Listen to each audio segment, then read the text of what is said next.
नमस्ते दोस्तों, book menu में आपका स्वागत है। अगर आपने कभी सोचा है कि मेरा सेटअप पहले काम करता था, अब क्यों नहीं कर रहा, तो ये वीडियो आपके लिए है, क्योंकि सच ये है, सेटअप फेल नहीं होता, उसे इस्तेमाल करने का तरीका फेल होता है। बिगिनर ट्रेडर हर बार स्ट्रैटेजी को दोष देता है, जबकि असली समस्या एक्सक्यूशन, मार्केट कंडीशन और डिसिप्लिन में होती है। आज हम स्टेप बाय स्टेप समझेंगे कि सेटअप क्यों फेल होता है। इस पहले भाग में हम 3 सबसे बड़े कारण समझेंगे, और अगर आपने इन्हें पकड़ लिया तो आपकी ट्रेनिंग पूरी तरह बदल सकती है। सबसे पहली वजह, मार्केट कंडीशन को समझे बिना सेटअप लागू करना। हर सेटअप हर मार्केट में काम नहीं करता। कुछ सेटअप ट्रेंड इन मार्केट के लिए बने होते हैं, कुछ साइड बेस मार्केट के लिए, लेकिन बिगिनर्स एक ही सेटअप को हर जगह इस्तेमाल करता है। उदाहरण के लिए, अगर आपका ब्रेकआउट सेटअप है तो वो ट्रेंड इन मार्केट में अच्छा काम करेगा, लेकिन अगर मार्केट रेंज में है और आप हर छोटे ब्रेकआउट पर एंट्री ले रहे हैं तो फॉल्स ब्रेकआउट मिलेंगे और स्टॉप लॉस बार बार हिट होगा। यहां सेटअप फेल नहीं हुआ, आपने कॉन्टैक्ट नहीं देखा। स्टेप बाय स्टेप क्या करना चाहिए? सबसे पहले मार्केट स्ट्रक्चर पहचानिए। क्या हायर लो बन रहा है? क्या मार्केट रेंज में है? क्या वॉलेटिलिटी कम है या ज्यादा? जब तक आप मार्केट एनवायरनमेंट को नहीं पहचानेंगे, सेटअप को ब्लाइंडली यूज करना नुकसान देगा। क्या नहीं करना चाहिए? हर चार्ट पैटर्न को देखकर तुरंत नहीं लेना, पहले एनवायरनमेंट फिर सेटअप, यही रूल होना चाहिए। दूसरी वजह, रिस्क मैनेजमेंट की गलती। कई बार सेटअप टेक्निकली सही होता है, लेकिन रिस्क गलत होता है। मान लीजिए आपका सेटअप 60% विन रेट देता है, इसका मतलब है 40% ट्रेड्स लॉस होंगे। अगर आप हर लॉस में बड़ा रिस्क ले रहे हैं तो कुछ गलत ट्रेड्स पूरा अकाउंट हिला देंगे। फिर आप कहेंगे सेटअप काम नहीं कर रहा है, जबकि असल में रिस्क कंट्रोल नहीं था। स्टेप बाय स्टेप सही तरीका क्या है? हर ट्रेड में पहले रिस्क तय कीजिए कि अगर स्टॉप लॉस हिट हो जाए तो अकाउंट पर कितना असर पड़ेगा। प्रोफेशनल ट्रेडर सेटअप से ज्यादा रिस्क रेशियो पर ध्यान देता है। अगर रिस्क छोटा और रिवॉर्ड बड़ा है, वो लॉन्ग टर्म में सेटअप प्रॉफिटेबल रह सकता है, भले ही विन रेट कम हो। क्या नहीं करना चाहिए? लगातार लॉस के बाद पोजीशन साइज बढ़ा देना, सिर्फ इसलिए है कि अब तो रिकवर करना है। यही रिकवरी माइंडसेट सेटअप को खराब साबित कर देता है। तीसरी वजह, ओवर ऑप्टिमाइजेशन या स्ट्रैटेजी बदलते रहना। विनर अक्सर बैंक टेस्ट में सेटअप को परफेक्ट बनाने की कोशिश करता है। हर लॉस देखकर पैरामीटर बदल देता है, इंडिकेटर पीरियड बदलो, फिल्टर जोड़ो, कंडीशन बदलो। रिजल्ट सेटअप हिस्टोरिकल डेटा पर तो परफेक्ट दिखेगा, लेकिन लिव मार्केट में फेल होगा। इसे ओवर फिटिंग कहते हैं। मार्केट डायनेमिक है, वो बदलता रहता है। अगर आप हर छोटी ड्रॉप डाउन पर सेटअप बदल देंगे तो कंसिस्टेंसी कभी नहीं बनेगी। स्टेप बाय स्टेप क्या करना चाहिए? एक सिंपल सेटअप चुनी है, उसे मिनिमम 50 से 100 ट्रेड्स तक टेस्ट कीजिए। सैंपल साइज छोटा होगा तो रिजल्ट मिसलीडिंग होगा। क्या नहीं करना चाहिए? 3 से 4 लॉस देखकर स्ट्रैटेजी बदल देना। ट्रेनिंग में शॉर्ट टर्म नो, इसको लॉन्ग टर्म ग्रोथ मत समझिए।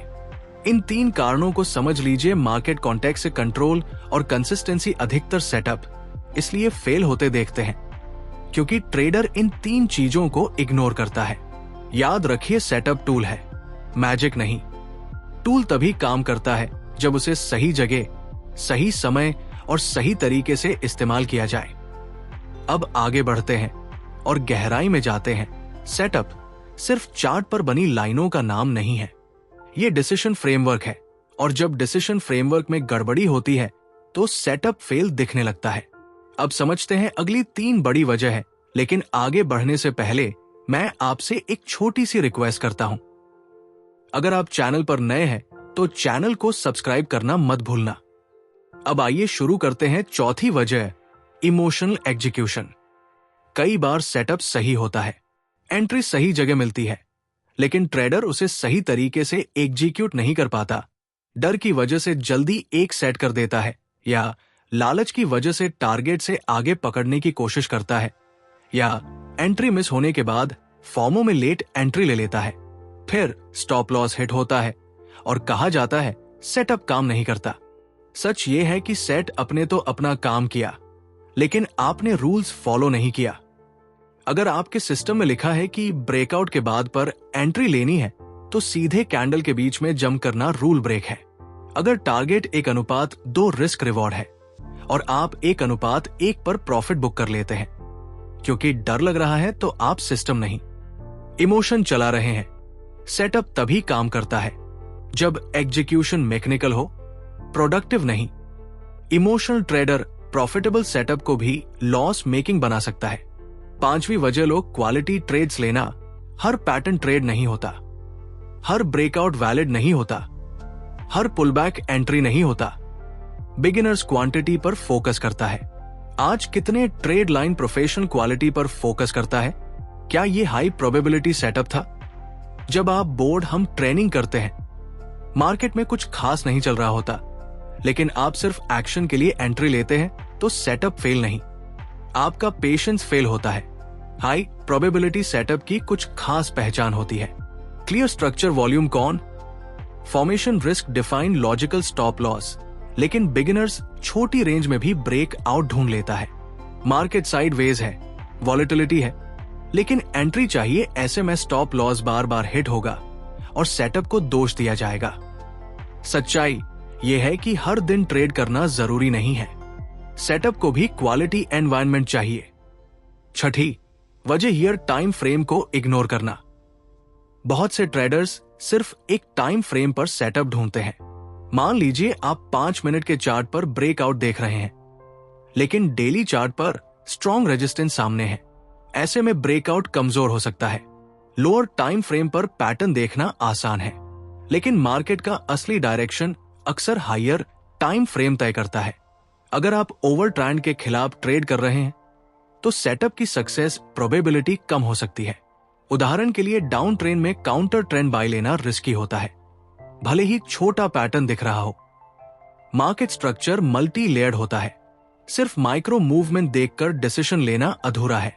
जब तक लेजर कॉन्टेस्ट क्लियर नहीं होगा, सेटअप बार बार फेक लगेगा। इन 3 कारणों में एक कॉमन फ्रेंड है, डिसिप्लिन और कॉन्टेस्ट की कमी, emotional execution, low quality entries और हायर टाइम फ्रेम को इग्नोर करना। ये तीनों मिलकर सेटअप को कमजोर बना देते हैं। ट्रेडर सोचता है कि उसे नया इंडिकेटर चाहिए, नया कोर्स चाहिए, नई स्ट्रैटेजी चाहिए, लेकिन असल में उसे बेहतर ऑब्जर्वेशन और सेल्फ कंट्रोल चाहिए। याद रखिए, सेटअप कोई गारंटी नहीं देता, ये प्रोबेबिलिटी देता है, और प्रोबेबिलिटी तभी आपके पक्ष में काम करेगी जब एग्जीक्यूशन कंट्रोल हो, एनवायरनमेंट सपोर्टिव हो और सिलेक्शन स्ट्रिक्ट हो। अब आते हैं आखिरी और सबसे गहरे कारणों पर। यहीं पर असली खेल समझ आता है। ज्यादातर लोग सोचते हैं कि सेटअप फेल हो गया, इसलिए नया इंडिकेटर चाहिए, नया कोर्स चाहिए या कोई सीक्रेट स्ट्रैटेजी चाहिए, लेकिन सच इससे अलग है। 7वीं वजह एक्सपेक्टेशन अनरियलिस्टिक होना। बहुत से ट्रेडर किसी सेटअप से ये उम्मीद करते हैं कि वो 80 से 90% बार जीतेगा, लेकिन मार्केट प्रोबेबिलिटी पर चलता है, सर ड्यूटी पर नहीं। अगर आपके से टपकाव इन रेट 55 से 60% है और रिस्क रिवॉर्ड सही है, तो वो लॉन्ग टर्म में प्रॉफिट दे सकता है। लेकिन जब लगातार 3 से 4 लॉस आते हैं, तो ट्रेडर घबरा जाता है। उसे लगता है सेटअप खत्म हो गया, जबकि स्टैटिस्टिकली ये नॉर्मल ड्रॉप डाउन हो सकता है। कोई भी स्ट्रैटेजी स्ट्रेट लाइन में प्रॉफिट नहीं देती। इक्विटी गर्व में एप्स एंड डाउन्स होते हैं। अगर आप हर छोटे लूजिंग स्ट्राइक पर सिस्टम बदल देंगे, तो कंसिस्टेंसी कभी नहीं बनेगी। सेटअप फेल नहीं, आपकी एक्सपेक्टेशन फेल होती है। मार्केट को लॉटरी की तरह मत देखिए, इसे प्रोबेबिलिटी गेम की तरह देखिए। 8वीं वजह डेटा और सैंपल साइज को इग्नोर करना। कई लोग 10 से 15 ट्रेड्स के आधार पर फैसला कर लेते हैं कि सेटअप काम नहीं कर रहा है। ये बहुत छोटी सैंपल साइज है। ट्रेनिंग में मीनिंगफुल कंक्लूजन के लिए पर्याप्त ट्रेड जरूरी होते हैं। अगर आपने किसी सेटअप को 80 से 100 ट्रेड्स तक टेस्ट नहीं किया, तो उसका असली बिहेवियर समझ ही नहीं सकते हैं। एक महीना मार्केट ट्रेंड इन था से आप अच्छा चला, अगला महीना रेंज था, सेटअप स्ट्रगल करेगा। इसका मतलब ये नहीं कि सेटअप बेकार है, इसका मतलब ये है कि मार्केट साइकिल बदल गया है। सीरियस ट्रेडर डेटा मेंटेन करता है, win rate, average, risk reward, maximum drop down, consecutive loss अगर आप डेटा ट्रैक नहीं कर रहे हैं तो आपका डिसीजन इमोशन बेस्ट होगा। डेटा क्लैरिटी देता है, इमोशन कंफ्यूजन, नौवीं और अंतिम वजह डिसिप्लिन की कमी और रूल्स तोड़ना, ये सबसे बड़ी सच्चाई है। 90% केसेस में सेटअप इसलिए फेल दिखता है क्योंकि ट्रेडर रूल्स फॉलो नहीं करता।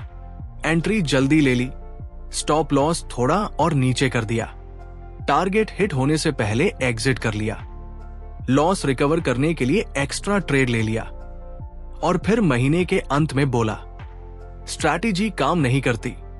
अगर वही सेटअप किसी डिसिप्लिन ट्रेडर के हाथ में होता तो शायद रिजल्ट अलग होता। ट्रेनिंग में स्ट्रैटेजी सेकेंडरी है, डिसिप्लिन प्राइमरी है। मार्केट को कंट्रोल नहीं किया जा सकता, लेकिन अपने बिहेवियर को किया जा सकता है, और वही असली आज है। अब पूरी तस्वीर समझिए। सेटअप फेल तब दिखता है जब मार्केट कंडीशन गलत हो, रिस्क कंट्रोल ढीला हो, इमोशन हावी हो, ट्रेड क्वालिटी कमजोर हो, हायर टाइम फ्रेम इग्नोर हो, एक स्पीक टेंशन गलत हो, डेटा ट्रैक ना किया जाए और रूल्स तोड़े जाएं। यानी ज्यादातर मामलों में समस्या सेटअप नहीं, ट्रेडर का प्रोसेसर होता है। अगर आप चाहते हैं कि आपका सेटअप कॉन्स्टेंटली काम करे तो 3 बातों को याद रखिए। कॉन्टेक्स्ट समझिए, रिस्क सीमित रखिए और डिसिप्लिन को नॉन निगोशिएबल बनाइए। सेटअप टूल है, आज आपकी सोच, नियंत्रण और धैर्य है। ट्रेनिंग में मैजिक स्ट्रैटेजी नहीं होती, स्ट्रक्चर्ड अप्रोच होता है।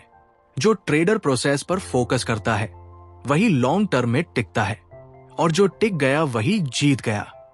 यह वीडियो केवल एजुकेशनल उद्देश्य से बनाई गई है।